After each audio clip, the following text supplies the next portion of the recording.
कंस भगवान के धाम पहुंच गया। भगवान ने कारागार में जाकर देव की वसुदेव को मुक्त कराना चाहा, लेकिन वसुदेव ने कहा कि बेटा, तुम्हारे नाना हमसे पहले से बंद हैं, पहले उन्हें छुड़ाओ। इसे कहते हैं भारतीय संस्कार। पहले उग्रसेन जी को मुक्त कराया, देव की वसुदेव को मुक्त किया। चरणों में लौट गए हैं कृष्ण बलराम। बाबा, हम कितने अभागे हैं कि हम अपने माता पिता की सेवा नहीं कर पाए। मातरम पितरम चे मोचायित्वात् बंदना कृष्ण रामौ ववन्दाते शिरसा आस्त्रस्य पादयो। माता पिता के बंधन मुक्त किए और उनकी वंदना की, सिर उनके चरणों में रख दिया। देवकी वसुदेवश्च विज्ञाये जगदीश्वरौ कृत संबंधनो पुत्रो सस्वजाते नये संकितो। देव की वसुदेव तो भगवान की वंदना करना चाहते थे, लेकिन भगवान ने सोचा यदि इन्होंने मुझे भगवान मान लिया तो मुझे मात्र पुत्र स्नेह नहीं मिल पाएगा, इसलिए उन पर माया का प्रभाव हो गया। इस समय कृष्ण बलराम की आयु 11 वर्ष 6 महीने हो चुकी थी। उनका अभी तक मुंडन भी नहीं हुआ था।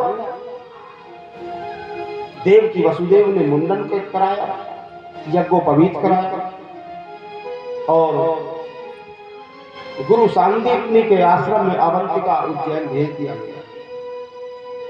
वहां उन्होंने 64 दिन में ही 64 विद्याओं को सीख लिया था और वहीं उनके मित्र सुदामा से भेंट होती है, जिनकी कथा कल आएगी।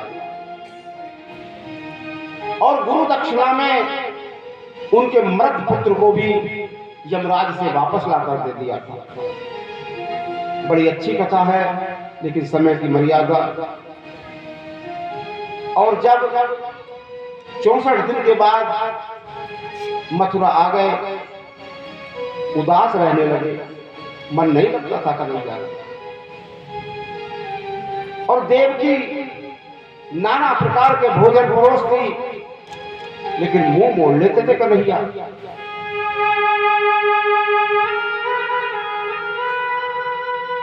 एक दिन तो देव की मैया ने बहुत अच्छा थाल सजाया, माखन मिश्री लगाई और जैसे ही कन्हैया के सामने थाल लाई, कन्हैया रो पड़े।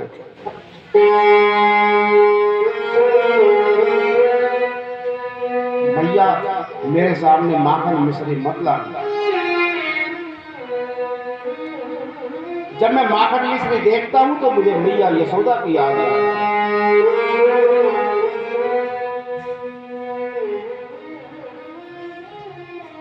तभी वहां उनके परम मित्र उद्धव आ गए थे।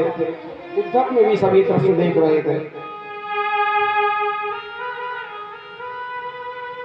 उद्धव को अपने अंक में भर लिया कान्हा ने। उद्धव,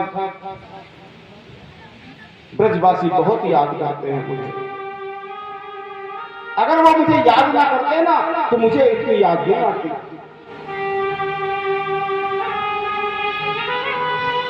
उद्धव ने कहा कि तुम पार ब्रह्म होकर कैसी बहकी बहकी बातें कर रहे हो।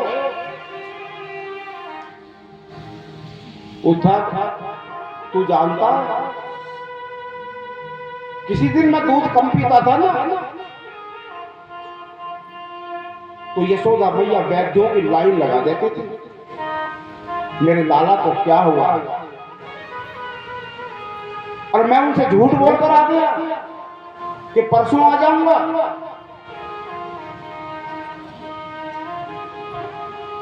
अभी 6 महीने हुए हैं, लेकिन ब्रजवासियों के लिए वो 600 वर्ष के समान है। मेरे छोटे छोटे सखा, मेरे नंद बाबा, जब तक मैं भोजन नहीं करता था दोनों जल ग्रहण भी नहीं करते थे। मैं कितना निष्ठुर हूं ना उद्धव।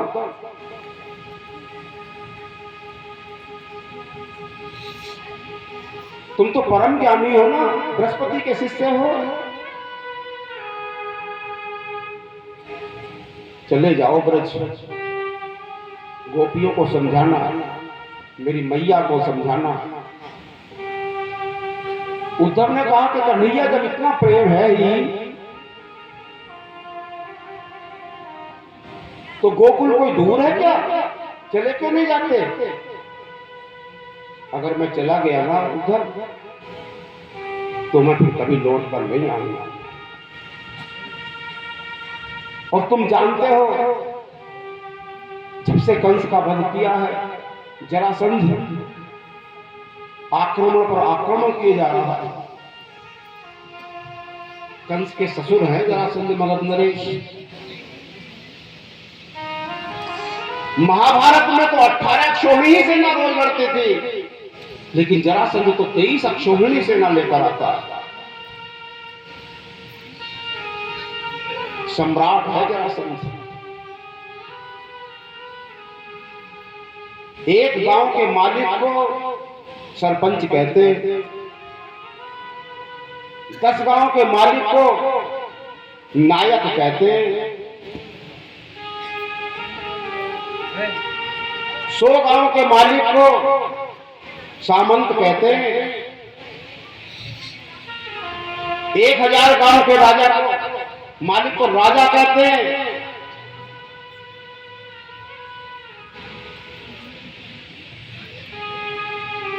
10,000 गांव के मालिक को नरेश कहते हैं और 1 लाख गांव के मालिक को सम्राट कहा जाता है।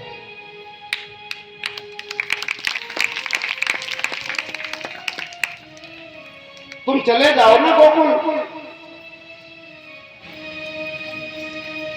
उन्हें थोड़ा समझाना। थोड़े ना समझ है, बिना पढ़े लिखे हैं ना, ग्वाले हैं। तुम तो परम ज्ञानी हो, थोड़ा प्रेम से समझा देना, समझ जाएगा। उद्धव ने कहा कि देखो कन्हैया, मैं चला तो जाऊंगा लेकिन मैं 1 घंटे से ज्यादा नहीं रुक पाऊंगा। मैं वेदांती हूं, मैं ऐसा उन्हें उपदेश करूंगा कि उनका सारा मोह नष्ट हो जाएगा।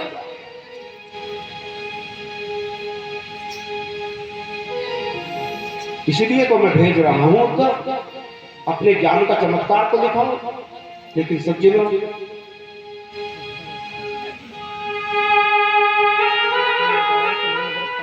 प्रेम के सामने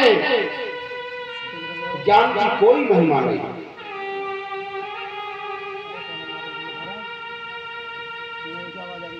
किसी ज्ञानी भक्त और प्रेमी भक्त में ये विमर्श हुआ कि भगवान को प्रिय कौन है, और दोनों भगवान के पास ही चले गए।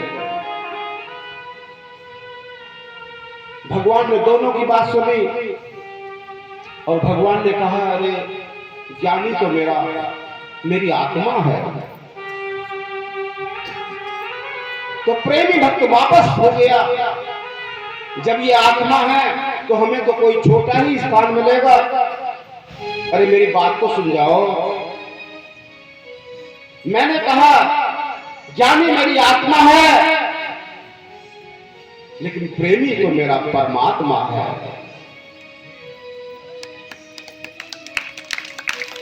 उद्धव गए हैं और कहा कि देखो मेरा पीतांबर लेकर जाना, मेरा मोर मुकुट ले जाना, वरना तुम्हें गोकुल में कोई पूछेगा भी नहीं।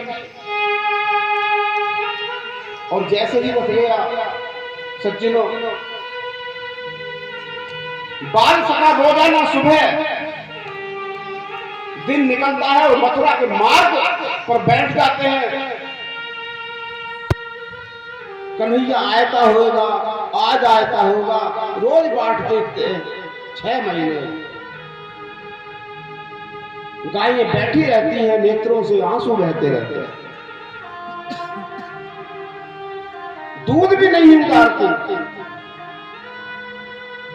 गोपियों के झुंड बैठे रहते हैं, कब आएगा पाना। और जैसे तैसे अपने प्राणों को रोके हुए हैं कि हे प्राण, अगर तुम निकल गए तो कहना को बहुत दुख होगा। वो कहकर गया था कि मैं आऊंगा, शरीर सूख कर जर्जर हो गए हैं, बाल पक गए हैं।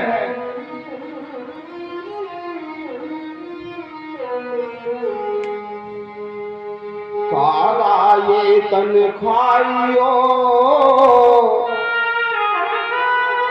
चुन चुन खाइयो मां। सोकर बिल्कुल लकड़ी हो गए। गोपी कौवे से कह रही है, हे काऊ, काग, मेरे शरीर की बोटी बोटी खा जाओ, मुझे कोई चिंता नहीं है, मैं शिकायत नहीं करूंगी। कागा ये तन खाइयो, चुन चुन खाइयो मां। दो नैना मत खाइयो,